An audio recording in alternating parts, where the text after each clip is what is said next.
Grabe, kapag ginawa mo to recipe na to, siguradong mas mapapamahal ka sa talong. Una, hinati ko sa gitna ang talong. Pagkatapos, hinati ko ulit ito sa gitna. Pagkatapos, hihiwain natin ito ng pa-cubes.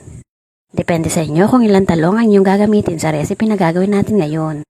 Pagkatapos natin hiwain ang talong, balawan natin tsaka natin ibabad ito sa tubig habang tayo ay nagpe-prepare naman ng mga sangkap na gagamitin natin. Sa isang lagayan, maglalagay tayo ng 5 kutsara ng harina. Tapos gagamit tayo dito ng Magnolia Golden Crunch. Pwede rin naman ibang breading mix ang ating gagamitin dito. Tapos magbubukod tayo sa isang lagayan ng ginawa natin para sa gagamitin natin mamaya. Sa isa naman, maglalagay tayo dito ng 2 piraso ng itlog at pamintang durog. I-mix natin ito ng mabuti. Dagdagan ng konting tubig. Tapos, i-mix natin ulit ito ng mabuti. At ganito na ang consistency.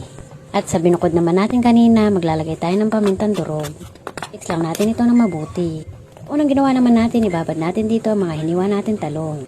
I-coat natin ito dito. Pagkatapos natin itong may coat, lagyan naman natin ito sa kabila para mag-coat naman tayo ulit. Kamay na lang natin ang paghalo para mas mabilis. Pagkatapos magprito tayo dito sa kumukulong mantika hanggang sa maging golden brown. Luto nito, ilagay natin sa isang lagayan. At kapag okay na ito, lagyan na natin ito ng sibuyas, siling green at siling pula. Itong sauce na nilalagay natin, ilalagay na natin sa comment section ang mga ingredients na ginamit natin. Haluin ito ng mabuti para mag-combine yung mapapalasa natin nilagay.